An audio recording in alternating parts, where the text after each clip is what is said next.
Alexandre avait 56 ans, des yeux d'un bleu profond et un sourire envoûtant. C'était un architecte français. Du moins, c'est ce qu'il m'avait dit.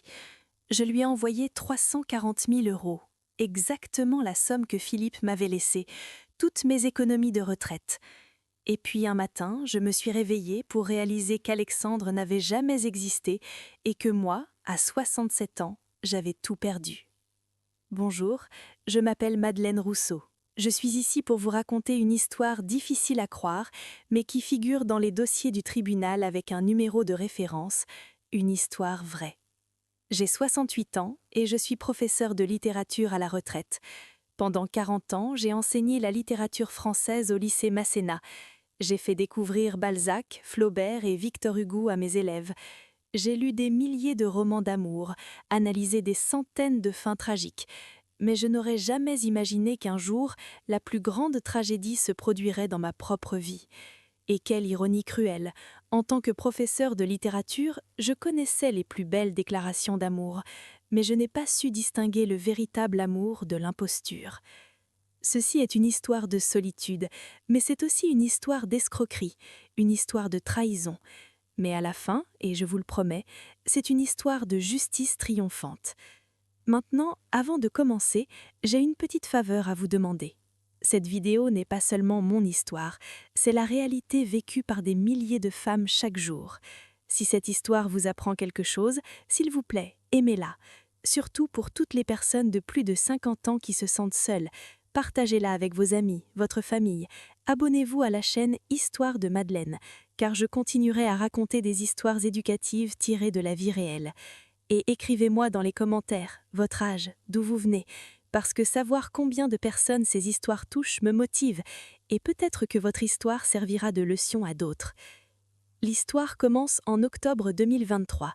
À Nice, lors d'une promenade le long de la promenade des Anglais, ce soir d'automne, j'avais 67 ans.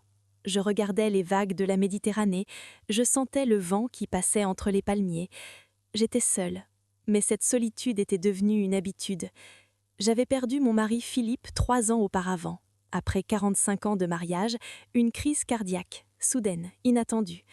Nous avions pris le petit déjeuner ensemble le matin, et le soir, il était dans ce lit d'hôpital, tenant ma main, disant « Je t'aime, Madeleine » avant de partir. Ce jour-là, quelque chose en moi est mort aussi, parce que Philippe n'était pas seulement mon mari, il était mon âme sœur, mon meilleur ami, le sens de ma vie. J'avais 2 fils, Thomas, 42 ans, qui travaillait dans une entreprise de logiciels à Montréal, au Canada, Pierre, 39 ans, directeur dans une banque à Paris. Tous 2 mariés, avec leur propre famille, ils m'appelaient une fois par mois, me rendaient visite une fois par an. Je les aimais, mais leur vie était si loin, si occupée. Mes journées étaient simples. Petit déjeuner le matin, lecture, promenade sur la promenade des Anglais, télévision le soir. Parfois, je retrouvais d'anciens élèves, parfois je prenais le thé avec des voisins, mais les nuits étaient les plus difficiles. C'était quand je réalisais que Philippe n'était plus là, quand le silence m'étouffait. Ce soir d'octobre, quand je suis rentrée chez moi, mon appartement était froid et vide. C'était mon appartement, avec sa vue magnifique sur Nice, donnant sur la baie des Anges, avec un grand balcon, l'endroit où Philippe et moi avions vécu depuis 30 ans. Mais maintenant, cet appartement n'était plus une maison, juste 4 murs. J'ai allumé mon ordinateur. J'avais appris la technologie à la retraite. Email, Internet, réseaux sociaux. Mes élèves étaient surpris. « Madame Rousseau, vous utilisez Facebook ?» avait-il ri. Oui, je l'utilisais, parce que je voulais rester connectée au monde extérieur. Je ne voulais pas être isolée. Ce soir-là, en naviguant sur Facebook, j'ai vu une publicité. Rencontre senior, site d'amitié et d'amour pour les plus de 50 ans. La publicité était remplie de photos de couples âgés souriants. Vous n'êtes pas obligé d'être seul. La vie est belle après 60 ans, disait-elle. Je me suis arrêtée. Mon cœur s'est mis à battre plus vite. Est-ce que je pouvais faire une chose pareille? Cela ne faisait que 3 ans depuis Philippe. Serait-il une trahison? Mais ensuite j'ai pensé, Philippe aurait voulu me voir heureuse. Il disait toujours « Madeleine, si je pars avant toi, je veux que tu vives ta vie. Ne reste pas seule. » Avec des mains tremblantes, j'ai cliqué sur le site. Je me suis inscrite. Nom, âge, ville, centre d'intérêt. J'ai téléchargé une photo du carnaval de Nice de l'année dernière, où je souriais. C'était mon premier événement social sans Philippe. J'avais eu du mal, mais je m'étais sentie obligée d'y aller. Mon profil était prêt. Madeleine, 67 ans, Nice, professeure de littérature à la retraite. J'aime les livres, les promenades, l'opéra. Je cherche de nouvelles amitiés. De nouvelles amitiés. Le mot tournait sans cesse dans ma tête. Est-ce que je cherchais vraiment juste de l'amitié ou quelque chose de plus? Quelqu'un pour me dire bonjour, quelqu'un qui pense à moi, quelqu'un qui m'aime? Le premier jour, j'ai reçu 5 messages. Des hommes âgés, des messages polis mais ennuyeux. Bonjour madame, votre profil est très beau. Ce genre de phrase générique. J'ai répondu, des conversations ont commencé, mais aucune ne m'a fait me sentir spéciale. Le troisième jour, un autre message est arrivé. Expéditeur, Alexandre Moreau, 56 ans, architecte de Marseille. Sa photo de profil était frappante. Des yeux bleus, des cheveux argentés, un sourire impressionnant.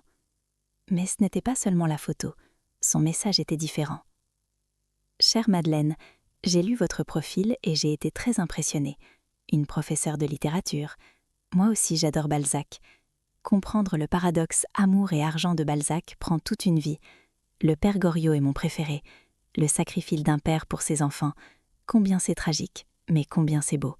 Quel est votre roman préféré? Alexandre. Mon cœur a commencé à battre. Balzac? Combien de gens lisent Balzac aujourd'hui? Et en plus, le père Goriot, l'une de mes œuvres préférées. J'ai immédiatement répondu. Cher Alexandre, quelle belle surprise! Mon préféré est Eugénie Grandet. L'innocence de l'amour et la corruption de l'argent, l'une des analyses psychologiques les plus fines de Balzac. Vous vous intéressez donc aussi à la littérature. Je pensais que les architectes pensaient de manière plus technique. Madeleine. La réponse est arrivée immédiatement, comme s'il attendait là, de l'autre côté de l'écran. Madeleine, l'architecture est aussi une forme de littérature, des poèmes écrits en pierre et en béton. J'essaye de donner une âme au bâtiment. En ce moment, je travaille sur un grand projet à Marseille, un centre culturel. Mais permettez-moi de vous demander, comment allez-vous à Nice? Est-ce que la mer vous manque? Je vis dans le port de Marseille, mais j'adore l'élégance de Nice. C'est ainsi que cela a commencé. Le premier jour, nous avons écrit pendant des heures, de littérature, d'architecture, de vie, de perte. Alexandre a dit qu'il était aussi veuf. Sa femme Marie était morte d'un cancer il y a 5 ans. Il n'avait pas d'enfant, il était seul. La solitude, avait-il écrit. On ne comprend la solitude que quand on la vit. Je cherche encore l'odeur de l'oreiller de Philippe. Je mets son disque préféré pour entendre sa voix. Tu sais ce que c'est, n'est-ce pas, Madeleine? Je savais très bien, et que quelqu'un, Alexandre, le comprenne m'avait beaucoup réconforté. La deuxième semaine, nous avons fait un appel vidéo. Alexandre était encore plus beau que sur sa photo. Ses yeux étaient vraiment bleus, sa voix était profonde, son rire était chaleureux. En arrière-plan, un appartement moderne. De grandes fenêtres, on voyait le port de Marseille. « Madeleine, dit-il, la façon dont il prononçait mon nom était si belle. C'est si agréable de te voir. Tes photos ne te rendent pas justice. Tu es tellement plus élégante, tellement plus belle. » J'ai rougi. Une femme de 67 ans avait oublié comment recevoir de tels compliments. « Alexandre, tu es très, très gentil, ai-je pu dire. » Nous avons parlé pendant des heures, de nos rêves, de notre passé, de l'avenir. Alexandre m'a parlé de son projet à Marseille, un grand centre culturel, un budget de plusieurs millions d'euros, son projet le plus important.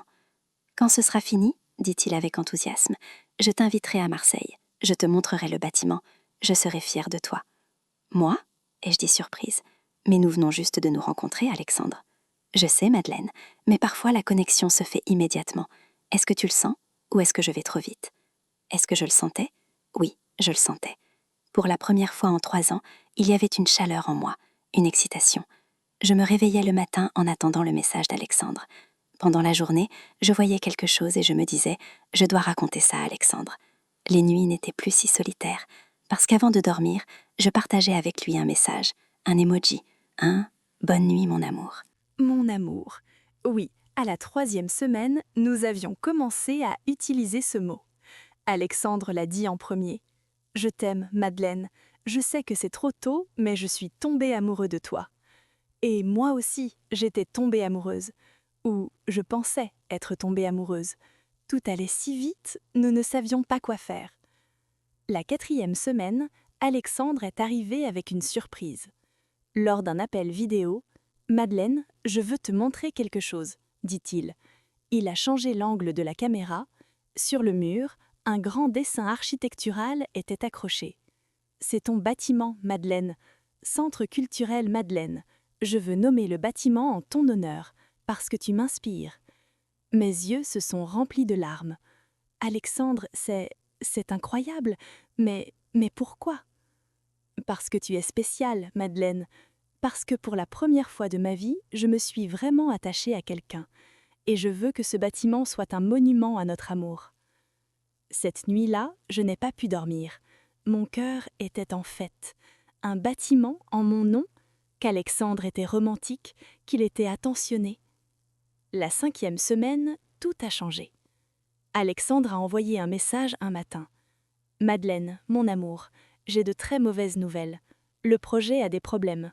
L'entrepreneur a fait faillite, la banque ne donne pas de crédit.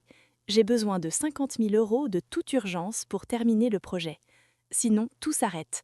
Notre bâtiment, le Centre culturel Madeleine, ne verra jamais le jour. » Mon cœur s'est serré.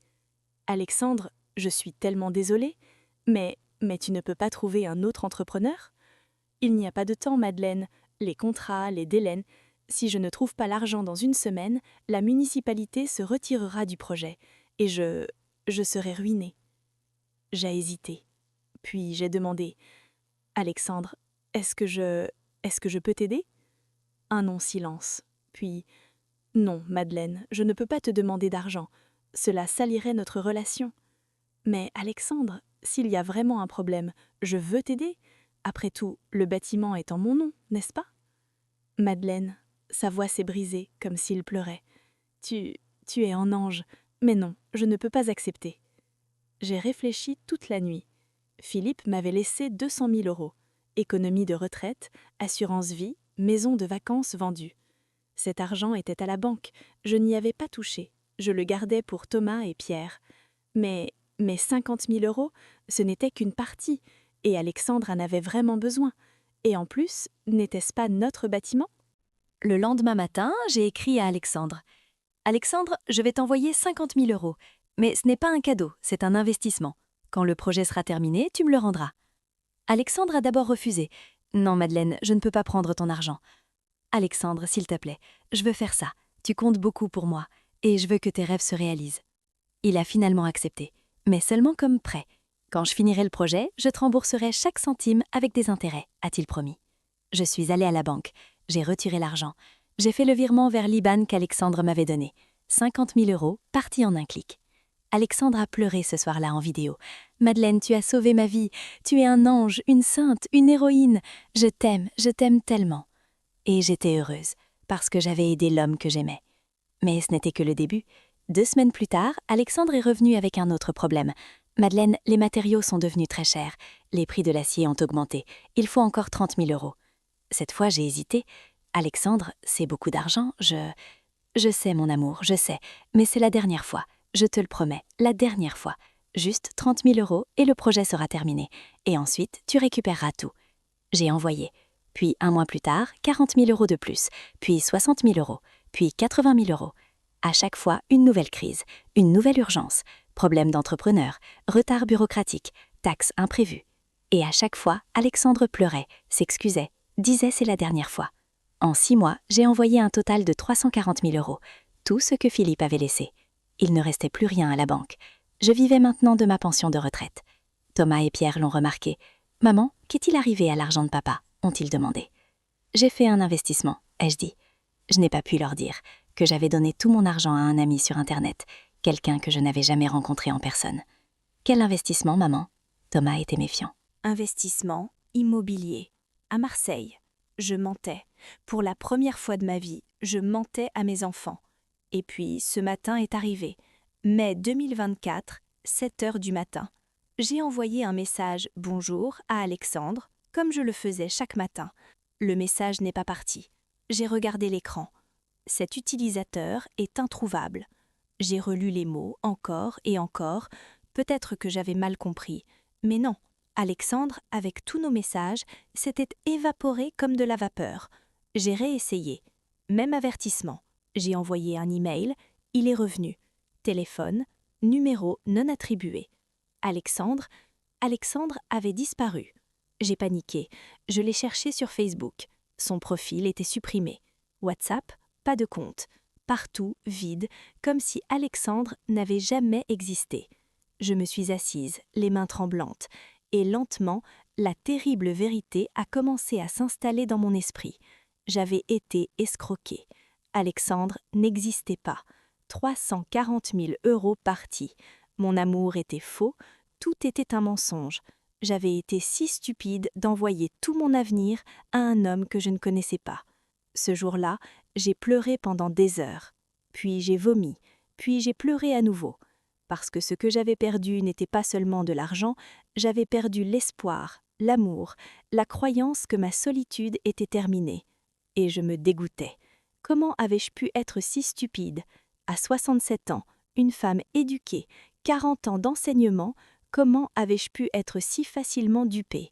Mais ensuite, cette voix en moi, cette voix qui pendant 40 ans avait dit aux élèves « n'abandonne pas », a murmuré « Madeleine, arrête de pleurer, c'est l'heure de se battre. » Et vous, qu'auriez-vous fait à ma place? Aurais-je dû aller à la police ou me taire et cacher ma honte? Le lendemain matin, je me suis réveillée, mais je n'ai trouvé aucune raison de me lever. Le plâtre du plafond ressemblait à la carte de ma vie, fissurée, brisée. Mes jambes étaient comme du plomb, ma tête tournait. Je ne pouvais ni manger ni boire. Je suis juste restée allongée, regardant le plafond, pensant « J'ai vécu 68 ans, j'ai été heureuse avec Philippe pendant 45 ans, maintenant tout est fini. » Mais dans l'après-midi, on a sonné à la porte. C'était ma voisine Sylvie, une femme dans la soixantaine, joyeuse, bavarde. « Madeleine, est-ce que tu vas bien ? Pas de nouvelles de toi depuis 2 jours, dit-elle. « Je vais bien, Sylvie, ai-je dit. Mais ma voix était si brisée que Sylvie a compris immédiatement. « Non, tu ne vas pas bien. Je peux entrer ?» Sylvie est entrée, a fait du thé dans la cuisine, s'est assise à côté de moi. « Raconte, Madeleine, qu'est-ce qui s'est passé ?» Et soudain, les barrages se sont rompus. En pleurant, j'ai tout raconté. Alexandre, l'amour, l'argent, la disparition. Sylvie a l'écouté en silence, tenant ma main. Quand j'ai terminé, Sylvie a dit « Madeleine, tu dois aller à la police. » « Non, ai-je dit immédiatement. Non, je ne peux pas aller à la police, parce que c'est humiliant. Je suis une vieille femme stupide, escroquée sur Internet.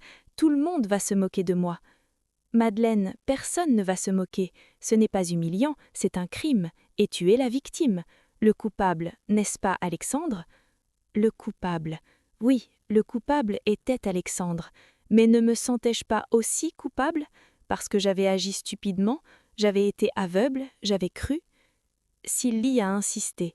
Demain, viens avec moi à la police, porte plainte. Peut-être que tu ne récupéreras pas l'argent, mais au moins cet homme ne pourra plus recommencer. Cette nuit-là, j'ai réfléchi.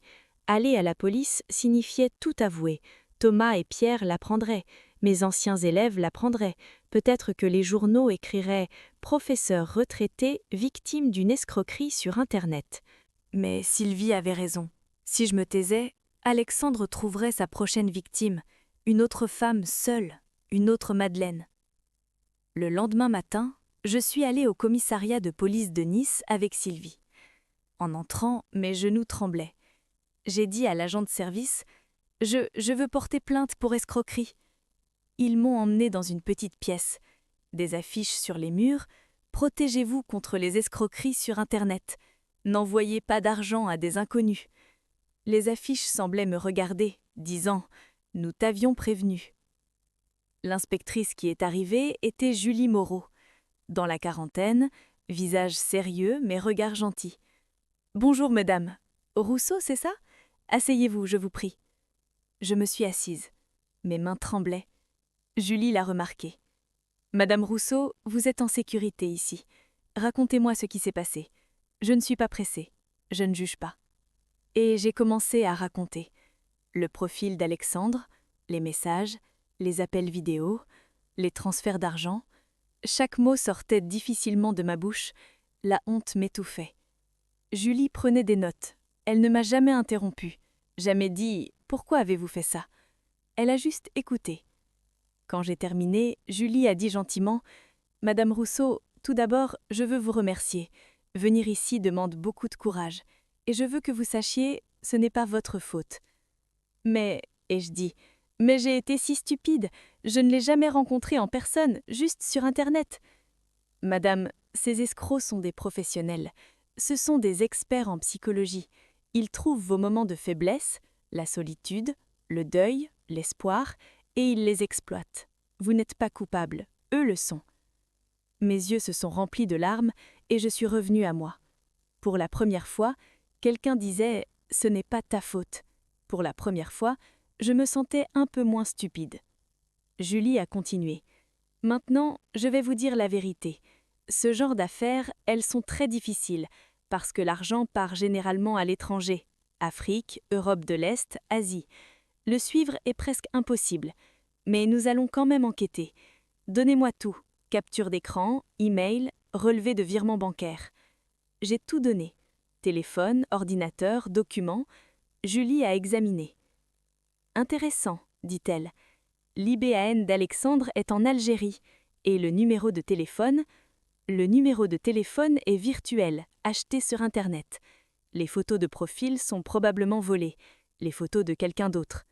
Tout est très classique d'une romance scam, arnaque sentimentale. » Arnaque sentimentale ? Je ne connaissais pas le terme. Oui, madame. Chaque année, en France, des milliers de personnes, surtout des femmes âgées, sont escroquées de cette façon. Les escrocs créent de faux profils, font semblant d'être amoureux, créent un lien émotionnel. Ensuite, ils demandent de l'argent. Urgence, maladie, crise, et les victimes, par amour, envoient. Des milliers de personnes. Je n'étais pas seule. Cela m'a à la fois soulagée et fait me sentir encore pire, parce que des milliers de femmes vivaient ma douleur. « Alors, que va-t-il se passer maintenant ?» ai-je demandé. « Maintenant, dit Julie, je vais envoyer le dossier à la brigade des cybercrimes. Ils travailleront avec Interpol, essaieront de suivre l'argent, mais je vais être honnête avec vous, madame, la probabilité de récupérer votre argent est très faible, parce que l'argent est probablement déjà passé par de nombreux comptes blanchis. » Mon cœur s'est serré. 340 000 € perdus pour toujours ? Julie a ajouté « Mais au moins, il y a maintenant un rapport. Si Alexandre ou la personne utilisant ce nom réapparaît, il y a un mandat d'arrêt, et peut-être qu'on trouvera un lien avec d'autres victimes. » En sortant du commissariat, Sylvie m'attendait. « Comment ça s'est passé ?»« Difficile, ai-je dit, mais je suis contente d'y être allée. Julie était très gentille. Au moins, maintenant il y a une plainte officielle. » Sylvie a souri. « Tu vois, tu as fait le premier pas. » Mais en rentrant chez moi, la solitude m'a à nouveau submergée. Parce que porter plainte était une chose, mais cela ne me rendait pas ce que j'avais perdu. L'argent de Philippe, mon espoir, ma foi en Alexandre, rien ne revenait. Cette nuit-là, j'ai appelé Thomas. « Mon fils, ai-je dit, il faut que je te parle. »« Maman, qu'est-ce qui se passe ? Ta voix sonne mal. » Et j'ai tout raconté. Alexandre, l'escroquerie, l'argent parti. Il y a eu un long silence. Puis Thomas, avec colère, « Maman, comment tu peux faire ça ? Comment tu peux envoyer de l'argent à un étranger, quelqu'un que tu n'as jamais vu ? C'est l'argent de papa, notre héritage !» Ces mots ont transpercé comme un couteau. « Thomas, je suis désolée. J'ai agi stupidement. Pas stupidement, maman, irresponsablement. Tu as 67 ans, tu as une femme adulte. Comment tu peux être dupé si facilement ? Thomas, s'il te plaît, j'étais seule. Alexandre m'accordait de l'attention. Il m'écoutait, Tu aurais pu nous écouter nous aussi, maman. Pierre et moi sommes là. Mais toi, tu ne nous as rien dit. Maintenant, l'argent est parti. Et tout est de ta faute. » Il a raccroché. Je suis restée là, le téléphone à la main, pleurant. Thomas avait raison. J'avais agi de manière irresponsable. Et maintenant, je n'avais pas seulement perdu l'argent, j'avais perdu la confiance de mon fils. Pierre a aussi appelé, réaction similaire, colère, déception, accusation. « Maman, tu nous as menti, tu as dit investissement immobilier, mais la vérité c'est que tu as donné de l'argent à un escroc. Pierre, s'il te plaît, comprends, je suis tombée amoureuse, stupidement mais... » Amoureuse ? Maman, tu as 67 ans, qu'est-ce que ça veut dire être amoureuse sur Internet ? Cette phrase a fait plus mal que tout, parce que Pierre invalidait mes sentiments, comme si une femme de 67 ans ne pouvait pas tomber amoureuse, comme si mon cœur n'avait plus le droit de ressentir. Cette semaine-là était ma pire semaine. Mes fils ne me parlaient pas, mon compte en banque était vide, Alexandre était parti, et j'étais complètement seule. Un soir, assise sur mon balcon, je regardais la Méditerranée. Les vagues venaient frapper le rivage de façon rythmique, la lune se reflétait sur l'eau. C'était si beau, mais je ne voyais aucune beauté, seulement l'obscurité. Et à ce moment-là, j'ai pensé, peut-être que sauter serait plus facile. Le balcon est au 5e étage, assez haut. Un instant, la douleur s'arrête, et peut-être que je retrouverai Philippe. J'ai posé ma main sur la balustrade. Elle tremblait. Un pas de plus, juste un pas. Mais alors, mon téléphone a sonné. C'était Sylvie. « Madeleine, demain, viens avec moi. Je vais t'emmener quelque part. »« Où, Sylvie ? Je ne veux aller nulle part. »« Viens, s'il te plaît. Fais-moi confiance. » Le lendemain, Sylvie m'a emmenée à l'extérieur de Nice, dans un petit centre communautaire. « Victimes d'escroquerie, groupe de soutien aux victimes d'escroquerie », disait le panneau. Nous sommes entrés, une petite salle, 10-15 personnes assises, buvant du thé. La plupart étaient des femmes âgées, mais il y avait aussi quelques hommes. Une femme s'est approchée de nous. « Bonjour, je suis Claudine, la coordinatrice du groupe. Vous êtes nouvelle ?» Sylvie. « Oui, c'est mon amie Madeleine. Elle a aussi été escroquée récemment. » Claudine a souri, un sourire douloureux mais compréhensif. « Bienvenue, Madeleine. Ici, tu es en sécurité. Ici, tout le monde comprend ton histoire. » Je me suis assise. Le groupe partageait ses histoires à tour de rôle. Chaque histoire ressemblait à la mienne, mais avec des détails différents. Une femme avait été escroquée par un soldat américain en service en Afghanistan. Il avait besoin d'argent pour rentrer chez lui. 100 000 € parti. Une autre femme par un ingénieur pétrolier. À Dubaï, il avait eu un accident. Il avait besoin d'argent pour les soins. 200 000 € parti. Un homme par une jeune mannequin russe. Ils étaient amoureux. Elle voulait venir à Paris. Elle avait besoin d'argent pour le visa. 80 000 €. Chaque histoire suivait le même schéma. Solitude, attention, amour, crise, argent, disparition. Et dans chaque histoire, la même honte, la même colère, la même destruction. Quand mon tour est venu, j'ai raconté en tremblant.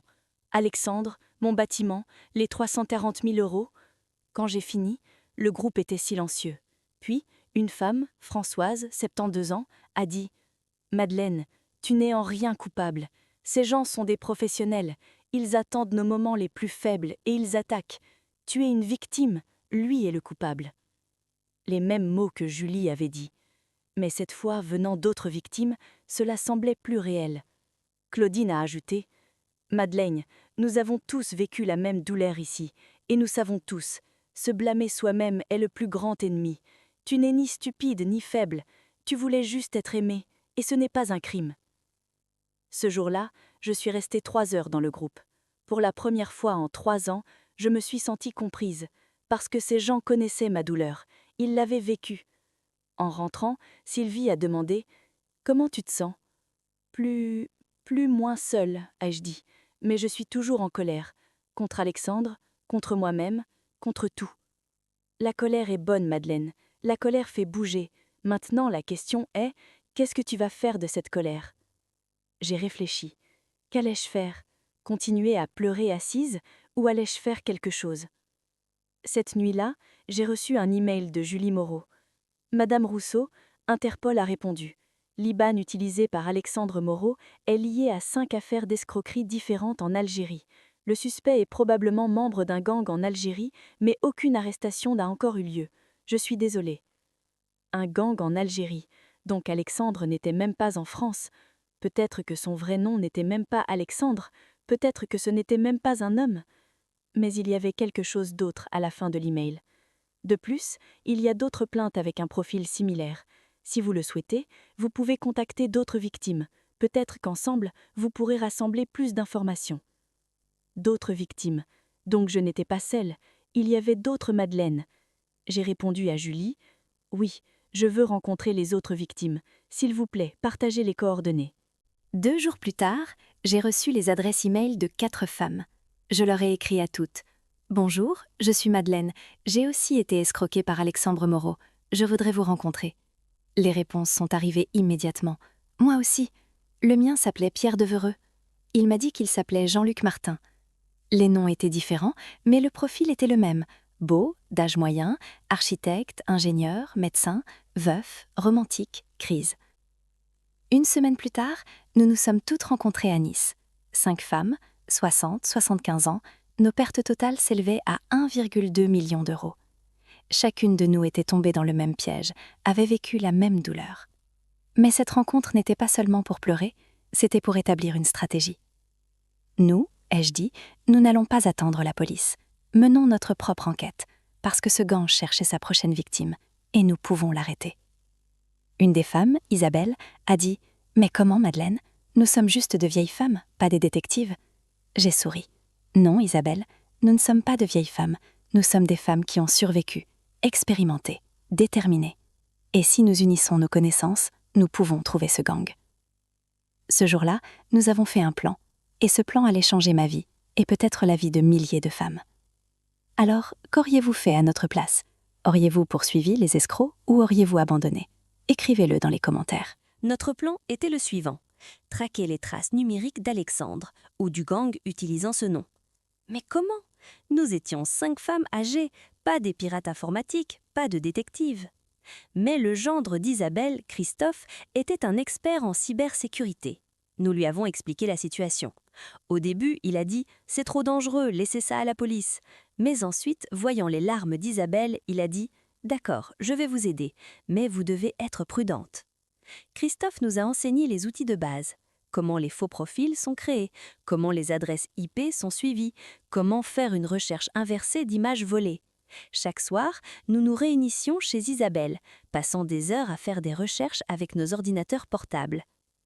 Nous avons fait notre première découverte 2 semaines plus tard. Les photos de profil d'Alexandre, cet homme aux yeux bleus, beau, étaient en fait d'un mannequin italien, Giuseppe Rossi, vivant à Milan, 200 000 abonnés sur Instagram. Ces photos avaient été volées. Donc même Giuseppe n'est pas réel, ai-je dit avec un rire amer. Alexandre n'était qu'un visage volé. Ensuite, nous avons vérifié les photos des autres femmes. Toutes étaient volées. Un médecin espagnol, un architecte allemand, un pilote français. Le gang volait des photos d'hommes séduisants, créait de faux profils, mais cela ne nous arrêterait pas. Parce que même si les profils étaient faux, les transferts d'argent étaient réels, et l'argent était allé quelque part. Christophe a analysé les IBAN bancaires. « Regardez, dit-il, 5 noms différents, mais tous vont vers la même banque algérienne. Et ce qui est intéressant, chaque compte est fermé 6 mois après ouverture. Comme s'il y avait un système. Ouvrir un compte, escroquer, fermer, ouvrir un nouveau compte. » Alors, ai-je dit, si c'est systématique, ça signifie qu'il y a une organisation. Qui est cette organisation? Cette nuit-là, nous avons fait des recherches sur Internet sur les gangs d'escrocs en Algérie, et nous avons trouvé quelque chose de choquant. Un gang appelé Benidorm. Le nom venait d'Espagne, parce que le gang avait été initialement créé là-bas, ciblant les touristes espagnols. Puis il s'est étendu à la France, l'Italie, toute l'Europe. Le gang Benidorm était spécialisé dans les arnaques sentimentales. Des centaines de faux profils, des milliers de victimes, des millions d'euros. Et personne n'avait pu les arrêter. Parce que le gang opérait depuis l'Algérie, les lois européennes ne pouvaient pas l'atteindre. « C'est impossible, dit Françoise. Si le gang est en Algérie, que pouvons-nous faire depuis Nice ? Nous pouvons agir, ai-je dit avec détermination. Parce que le gang cherche toujours des victimes, donc ils sont toujours actifs. Et si nous pouvons les piéger, mais comment ?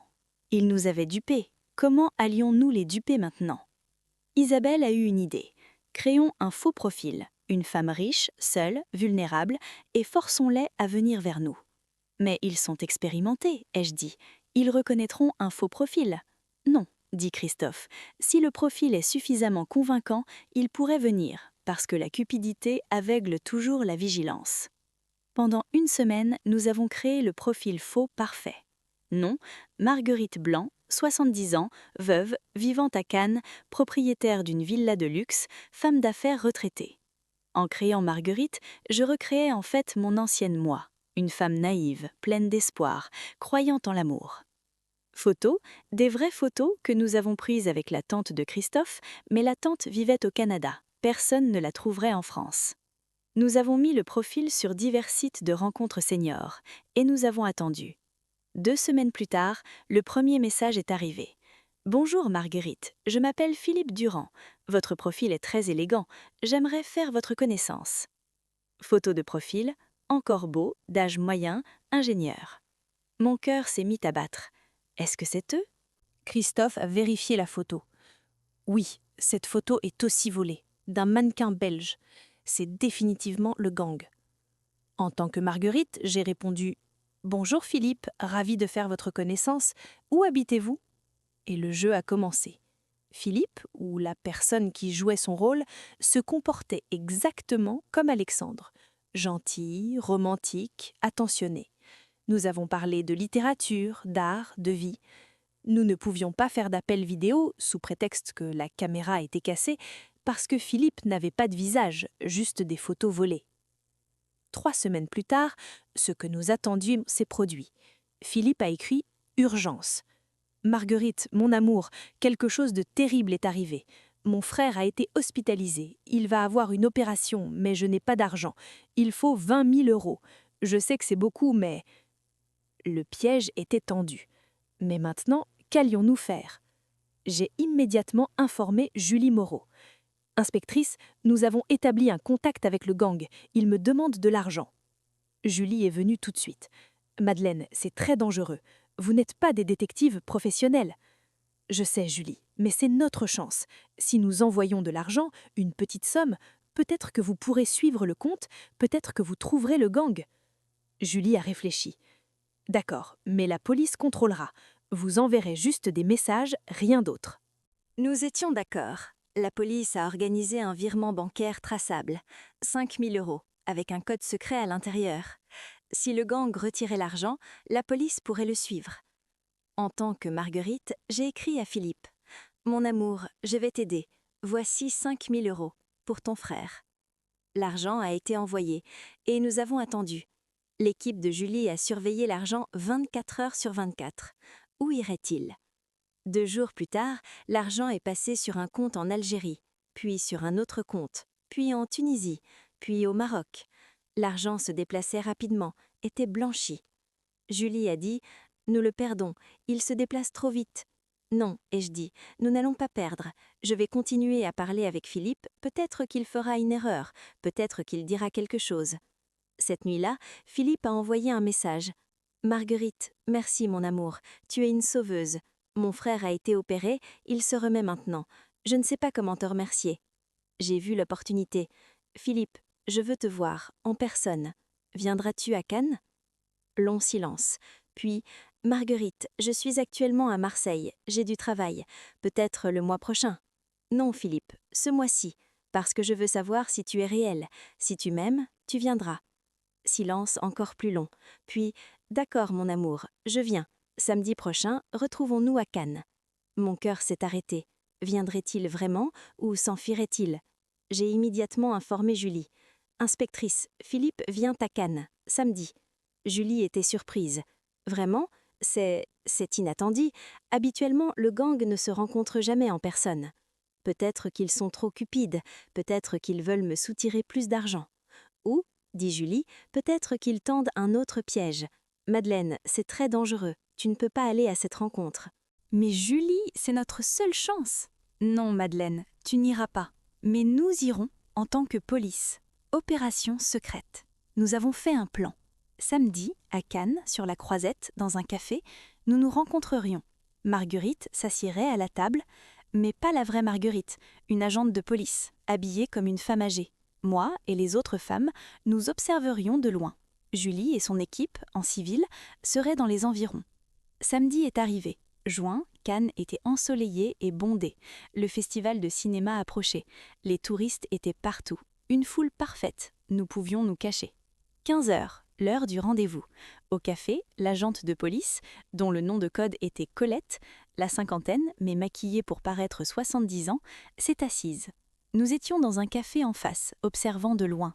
Mon cœur battait follement. Philippe viendrait-il ou avait-il fui? 15h05, personne n'est venu. 15h10, toujours personne. 15h15, ils se sont enfuis, dit Isabelle. Ils se sont méfiés. Mais à 15h17, un homme s'est approché. Dans la quarantaine, cheveux pourpres, apparence ordinaire. Il s'est approché de la table de Colette. « Marguerite ?» Colette a souri. « Oui, Philippe ? Assieds-toi, s'il te plaît. » L'homme s'est assis. Ils ont commencé à parler. Nous ne pouvions pas voir de loin, mais Julie écoutait avec des écouteurs. Colette portait un micro caché. Ils ont parlé pendant 5 minutes. Puis, Philippe a sorti quelque chose de sa poche, comme des documents. « Marguerite, je vois que tu es une femme très riche. Peut-être que nous pourrions faire des affaires ensemble. Regarde, c'est une opportunité d'investissement. » Et à ce moment-là, Julie a donné le signal. Les policiers en civil autour ont agi. Ils ont encerclé Philippe. « Police, les mains en l'air !» Philippe était choqué. Il a essayé de fuir, mais la police l'a attrapé. Ils lui ont passé les menottes. Il criait « Qu'est-ce que vous faites? Je n'ai commis aucun crime. » « Escroquerie, usurpation d'identité, blanchiment d'argent, » dit Julie froidement. « Vous êtes en état d'arrestation, monsieur. Monsieur, quel est votre vrai nom ?» L'homme est resté silencieux. Mais la police a immédiatement vérifié son identité. Son vrai nom était Karim Hadj, 43 ans, passeport algérien. Et dans son sac, 5 fausses identités différentes, 3 téléphones et une liste, plus de 50 noms de femmes, adresses, informations bancaires. Cette liste était la liste cible du gang, et mon nom était dessus. Madeleine Rousseau, 340 000 €, terminé, était écrit. En voyant ça, mon cœur s'est serré. N'étais-je qu'un nom, qu'un numéro, 340 000 €, juste une statistique pour eux? Mais en même temps, j'ai ressenti la victoire, parce que Karim avait été capturé. À ce stade, si la vidéo est passionnante, s'il vous plaît, aimez-la, parce que les vraies histoires réveillent les gens. Et partagez. Peut-être qu'un de vos amis parle en ce moment avec un Philippe. Et avec lui, peut-être pourrions-nous attraper tout le gang. La police a emmené Karim au commissariat. Nous y sommes aussi allés, pour témoigner. Karim, lors de son interrogatoire, a d'abord tout nié. Je faisais juste une rencontre, pas de crime. Mais Julie a montré les preuves, fausses identités, enregistrement téléphonique, virement bancaire. Karim, il serait dans votre intérêt de coopérer. Qui est le chef de votre gang? Qui sont les autres membres? Karim a résisté longtemps, mais finalement la peur a gagné. D'accord, je vais parler, mais j'ai besoin de protection, parce que le gang va me tuer. Et il a raconté. Le gang Benidorm existait vraiment. Le chef, un homme nommé Rachid Bouaza, dans la cinquantaine, vivait en Algérie. Sous ses ordres, plus de 20 opérateurs, des gens comme Karim partout en Europe, créant de faux profils, dupant des femmes. Le système était le suivant. Les opérateurs scannaient les profils de femmes âgées. Ils sélectionnaient celles qui étaient seules, veuves, riches. Ensuite, ils créaient de faux profils, hommes séduisants, histoires romantiques. Ils parlaient avec les femmes pendant des mois, créant un lien émotionnel. Puis les crises, les demandes d'argent commençaient. L'argent allait vers des comptes en Algérie. Là, Rachid et son équipe blanchissaient l'argent, le distribuaient vers d'autres comptes et finalement l'empochaient. « Combien de victimes ?» demanda Julie. Karim baissa la tête. « Je ne sais pas, des centaines, peut-être des milliers. Personnellement, j'ai escroqué 30 femmes. Total de 2 millions d'euros. 2 millions d'euros, juste de Karim, et il y avait 20 autres opérateurs. Donc au total, peut-être 40 millions d'euros, peut-être plus. Des centaines, des milliers de femmes comme moi avaient tout perdu. Madeleine m'a regardée. Madeleine, vous avez fait un travail incroyable. Sans votre courage, nous n'aurions pas pu attraper Karim. Mais, ai-je dit, Karim n'est qu'un opérateur. Rachid est toujours en Algérie. S'il n'est pas attrapé, le gang continue. C'est vrai, dit Julie. Mais maintenant, nous allons travailler avec Interpol. Nous contacterons le gouvernement algérien. Nous essaierons de faire venir Rachid. Mais j'avais un pressentiment. Rachid serait-il vraiment attrapé ou s'enfuirait-il vers un autre pays, sous un autre nom, créerait-il un autre gang? Cette nuit-là, en rentrant, les 5 femmes avons marché ensemble sur la promenade. La mer était calme et d'un bleu profond. Le soleil se couchait, le ciel était orange. « Nous l'avons fait », dit Isabelle. « Nous avons arrêté un gang. » Non, ai-je dit. Nous avons arrêté un opérateur. Le gang existe toujours, et des milliers de femmes sont toujours des cibles. Alors que ferons-nous, Madeleine ? Demanda Françoise. Je me suis arrêtée. J'ai regardé la mer. Les vagues venaient de façon rythmique.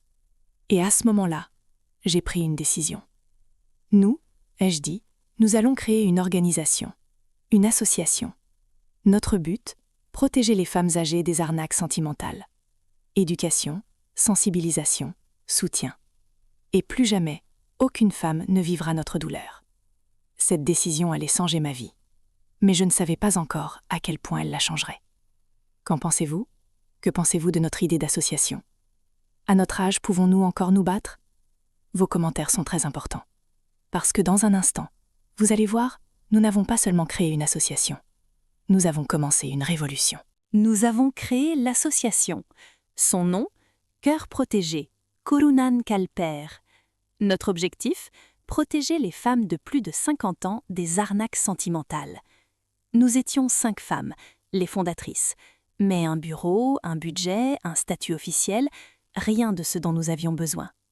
Nous avons tenu notre première réunion dans le salon d'Isabelle.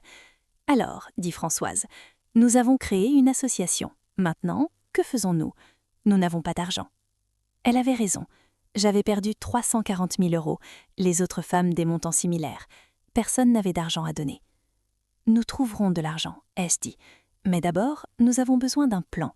Qu'allons-nous offrir aux gens ? Nous avons fait un brainstorming. Nous avons parlé pendant des heures, pris des notes, et nous avons défini 3 objectifs principaux. 1. Éducation. Enseigner aux femmes âgées et aux hommes les tactiques des arnaques sentimentales. Séminaires, brochures, vidéos en ligne. 2. Soutien. Ligne d'assistance pour les victimes. Conseils psychologiques, informations juridiques, thérapie de groupe. 3. Campagne. Faire pression sur le gouvernement, les entreprises Internet, les banques. Plus de sécurité, plus de contrôle. Mais tout cela nécessitait de l'argent, et nous étions 5 femmes retraitées. Puis Isabelle a eu une idée. Les médias. Allons vers les médias. Racontons notre histoire. Peut-être que les gens entendront, peut-être qu'ils aideront. C'était une bonne idée, mais c'était aussi effrayant, parce qu'aller vers les médias signifiait tout révéler. Ma honte, ma stupidité, tout. Mais j'ai réfléchi. Si je cache ma honte, si je me tais, d'autres Madeleines souffriront. Mais si je partage ma honte, peut-être que je les sauverai. D'accord, ai-je dit. Allons vers les médias. Une semaine plus tard, nous avons donné une interview au journal Nice Matin. La journaliste était une jeune femme, nommée Émilie. Au début, j'étais sceptique. Les jeunes ne comprennent pas notre douleur, pensais-je. Mais Émilie était très empathique. Elle a écouté, posé des questions, pris des notes. L'interview a fait 2 pages. Titre : 5 femmes ont attrapé un escroc sur Internet. Maintenant, elles lancent une révolution. Ma photo, grande, en couverture. Dessous, Madeleine Rousseau, 68 ans, a perdu 340 000 €, mais a gagné la bataille. Quand le journal est sorti, mon téléphone a explosé. Des centaines d'appels, d'emails, de messages. Certains félicitaient « Tu es une héroïne, Madeleine ». Certains critiquaient « Comment peux-tu être si stupide ?» Mais la plupart venaient d'autres victimes. « Madeleine, j'ai aussi été escroquée. Madeleine, s'il te plaît, aide-moi. Madeleine, tu es ma voix. » Chaque email que je lisais me faisait pleurer, parce que j'ai compris que je n'étais pas seule. Des centaines, non, des milliers de femmes vivaient ma douleur, et elles avaient besoin de faire entendre leur voix. Les emails ne s'arrêtaient pas. Chaque jour, 20, 30, 50 nouveaux messages. Des femmes de toute la France, Paris, Lyon, Marseille, Bordeaux, Toulouse. Certaines avaient perdu 10 000 €, d'autres 500 000. Certaines avaient été escroquées par des soldats américains, d'autres par des médecins britanniques, d'autres par des ingénieurs australiens. Mais toutes avaient la même histoire. Solitude, espoir, manipulation, perte. Une femme, Marie, 74 ans de Lyon, a écrit « Madeleine, j'ai perdu 280 000 € à un homme qui disait travailler sur une plateforme pétrolière au large de l'Écosse. Il avait besoin d'argent pour une urgence médicale. Je lui ai tout envoyé, mes économies de toute une vie. Et puis il a disparu. Je n'ai dit à personne pendant 2 ans, parce que j'avais honte. Mais quand j'ai vu ton article, j'ai pleuré. Pour la première fois, je ne me sentais pas seule. S'il te plaît, aide-moi. Comment pouvais-je dire non? Comment pouvais-je ignorer ce cri à l'aide? J'ai répondu à Marie, puis à toutes les autres, une par une. Certains jours, je passais 10 heures à répondre aux emails, parce que chacune de ces femmes méritait d'être entendue, d'être vue, d'être comprise. Et lentement, quelque chose de magique s'est produit. Ces femmes, ces victimes isolées, honteuses, brisées, ont commencé à se connecter les unes aux autres. Marie a rencontré Sophie, qui avait été escroquée par un faux chirurgien canadien. Sophie a rencontré Clotilde, qui avait perdu ses économies à un homme d'affaires américain. Et ensemble, elles ont formé un réseau de survivantes. Cœur protégé n'était plus juste nous 5, c'était un mouvement. 1 mois après l'article, nous avions 50 membres. 2 mois plus tard, 200. 6 mois plus tard, 800. De toute la France, des femmes et quelques hommes nous rejoignaient. Victimes d'arnaques sentimentales, cherchant du soutien, cherchant la justice. Nous avons organisé notre premier grand événement en septembre 2024. Une conférence à Nice, au Palais des Congrès. Titre: Arnaque sentimentale. Comment se protéger, comment survivre, comment se battre. J'étais nerveuse. 500 personnes s'étaient inscrites. 500! Pourrais-je vraiment parler devant autant de monde? Mais quand je suis montée sur scène, j'ai vu les visages. Des femmes âgées, certaines avec des larmes, certaines avec de la colère, toutes avec de l'espoir. Et j'ai su. Je devais parler. Pour elles, pour toutes les Madeleines. Bonjour, ai-je commencé. Ma voix tremblait. Je m'appelle Madeleine Rousseau. J'ai 68 ans et il y a 1 an, j'ai perdu 340 000 € à une arnaque sentimentale sur Internet. La salle était silencieuse, tous les yeux sur moi. Pendant des mois, j'ai vécu dans la honte. Je me suis blâmée. Je me suis demandé comment j'avais pu être si stupide, si naïve, si faible. Mais ensuite, j'ai rencontré d'autres victimes et j'ai réalisé quelque chose. Ce n'est pas notre faute. Nous ne sommes pas stupides. Nous sommes humains. Des applaudissements ont éclaté. Certaines femmes pleuraient. J'ai continué. Ces escrocs sont des prédateurs. Ils ciblent notre solitude, notre deuil, notre désir d'amour. Ils étudient la psychologie, ils manipulent les émotions. Ils sont des professionnels du mal. Et nous sommes leurs victimes. Mais nous refusons d'être définis par notre victimisation. Nous sommes des survivantes. Et ensemble, nous sommes plus fortes. Plus d'applaudissements, plus de larmes, mais aussi, pour la première fois, des sourires. Cette conférence a tout changé, parce que les médias nationaux étaient là. TF1, France 2, Le Monde, Le Figaro. Notre histoire est devenue nationale. 2 semaines plus tard, j'ai été invitée à C'est à vous sur France 5, une émission télévisée en direct, regardée par des millions de personnes. J'étais terrifiée, mais j'ai accepté. Sur le plateau, l'animateur, Anne-Elisabeth Lemoine, m'a posé des questions. « Madame Rousseau, comment avez-vous pu faire confiance à quelqu'un que vous n'aviez jamais rencontré ?» C'était la question que tout le monde posait, la question qui sous-entendait « Comment avez-vous pu être si stupide ?» Mais j'ai respiré profondément et j'ai répondu « Anne-Elisabeth, quand vous perdez votre partenaire de 45 ans, quand vous vivez seule, quand le silence de la nuit est assourdissant, vous cherchez une connexion, n'importe quelle connexion. Et quand quelqu'un vous dit « je t'aime », quand quelqu'un vous fait vous sentir vu, entendu, désiré pour la première fois en des années, vous voulez croire. Pas par stupidité, par humanité. » Le silence dans le studio, puis Anne-Elisabeth a hoché la tête. « Je comprends. Et que diriez-vous aux autres victimes qui nous regardent ?» J'ai regardé directement la caméra. Je dirais « Vous n'êtes pas seul. Vous n'avez pas à avoir honte. Ce n'est pas votre faute. Et il y a de l'aide. Rejoignez-nous. Rejoignez Cœur Protégé. Ensemble, nous pouvons nous guérir. Ensemble, nous pouvons nous battre. Cette nuit-là, notre site web a reçu 10 000 visites. Notre boîte email a reçu 500 messages. Notre ligne téléphonique n'arrêtait pas de sonner. Le mouvement grandissait, et avec lui, notre impact. Nous avons commencé à donner des séminaires dans les maisons de retraite, les centres communautaires, les bibliothèques. Nous avons créé des brochures. 10 signes du Marnac sentimental. Comment protéger vos économies. Ou obtenir de l'aide. Nous les avons distribuées gratuitement. Nous avons fait pression sur le gouvernement. Nous avons écrit des lettres au ministre de l'Intérieur, au ministre de la Justice, aux députés.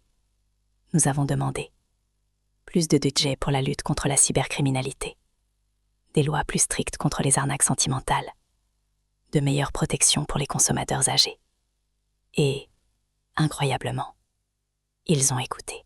En mars 2025, le Parlement français a adopté une nouvelle loi sur la protection des personnes vulnérables contre les arnaques en ligne. La loi obligeait les sites de rencontres à vérifier les identités. Les banques devaient alerter les clients pour les transferts inhabituels. Les peines pour les escrocs ont été augmentées. Quand la loi a été annoncée, j'ai pleuré, parce que cela signifiait que notre douleur, ma douleur, n'avait pas été vaine. Nous avions changé quelque chose. Nous avions sauvé de futures victimes. Mais notre travail n'était pas terminé, parce que les lois en France ne pouvaient pas arrêter les gants en Algérie, au Nigeria, aux Philippines. Les arnaques continuaient. Alors nous sommes devenus internationales. Nous nous sommes connectés avec des organisations similaires en Espagne, en Italie, en Allemagne, au Royaume-Uni. Nous avons partagé des informations, des ressources, des stratégies. Ensemble, nous avons créé un réseau européen de protection contre les arnaques sentimentales. Et en juillet 2025, quelque chose d'extraordinaire s'est produit. Interpol a annoncé Rachid Bouaza, le chef du gang Benidorm, avait été arrêté en Algérie. Grâce à la coopération internationale, grâce aux preuves que nous avions aidé à rassembler, il était en détention. Quand j'ai entendu la nouvelle, je me suis effondrée. Pas de tristesse, de soulagement, de joie.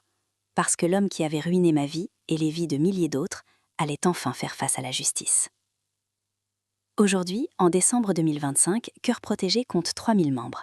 Nous avons aidé plus de 1500 victimes. Nous avons donné plus de 100 séminaires. Nous avons influencé la législation dans 3 pays. Est-ce que j'ai récupéré mes 340 000 €? Non. L'argent est parti pour toujours. Mais ai-je récupéré quelque chose de plus précieux? Oui. J'ai récupéré mon but, ma voix, ma force. J'ai récupéré ma relation avec Thomas et Pierre. Au début, ils étaient en colère. Mais quand ils ont vu ce que j'avais construit, quand ils ont vu combien de vies j'avais touchées, ils ont dit « Maman, nous sommes fiers de toi ». Et j'ai trouvé une nouvelle famille. Pas un mari de remplacement pour Philippe. Personne ne pourrait jamais le remplacer. Mais une communauté, des sœurs dans la survie, des guerrières dans la guérison. Parfois, je me demande « Et si je n'avais jamais rencontré Alexandre? Et si je n'avais jamais été escroquée ?» Alors je serais encore Madeleine, la professeure retraitée. Madeleine, la veuve solitaire. Madeleine qui regardait la vie passer. Mais maintenant, je suis Madeleine la combattante. Madeleine la protectrice. Madeleine qui a transformé sa plus grande douleur en son plus grand but. Alors, à toutes les personnes qui regardent cette vidéo, qu'elles soient victimes ou non, je veux dire ceci. Votre douleur n'est pas la fin de votre histoire. C'est peut-être le début de votre mission. Votre honte n'est pas votre identité. Votre courage l'est. Votre perte ne vous définit pas. Votre résilience le fait. Et rappelez-vous, vous n'êtes jamais seul. Même dans votre moment le plus sombre, il y a quelqu'un qui comprend. Il y a quelqu'un qui se soucie. Il y a quelqu'un qui se battra avec vous. Si vous ou quelqu'un que vous connaissez est victime d'une arnaque sentimentale, contactez Cœur Protégé. Visitez notre site web coeurprotégé.fr. Appelez notre ligne d'assistance 0800 Protégé. Venez à nos groupes de soutien. Vous ne devez pas porter ce fardeau seul. Et si vous voulez aider, même si vous n'êtes pas une victime, vous pouvez. Partagez cette vidéo. Éduquez vos proches. Faites un don à notre cause. Bénévole avec nous. Ensemble, nous pouvons arrêter ces prédateurs. Ensemble, nous pouvons protéger les vulnérables. Ensemble, nous pouvons transformer la tragédie en triomphe. Je m'appelle Madeleine Rousseau, j'ai 68 ans, j'ai perdu 340 000 €. Mais j'ai gagné quelque chose que l'argent ne peut pas acheter. la capacité de transformer ma douleur en pouvoir et d'aider d'autres à faire de même. Et c'est la fin de mon histoire, mais j'espère pour vous, c'est juste le début. Merci de m'avoir écouté, merci d'avoir cru en moi, et merci d'être ici, dans cette communauté de courage et de compassion. À bientôt mes amis, restez en sécurité, restez forts, et n'oubliez jamais, vous méritez l'amour, le vrai amour, pas l'exploitation. Au revoir.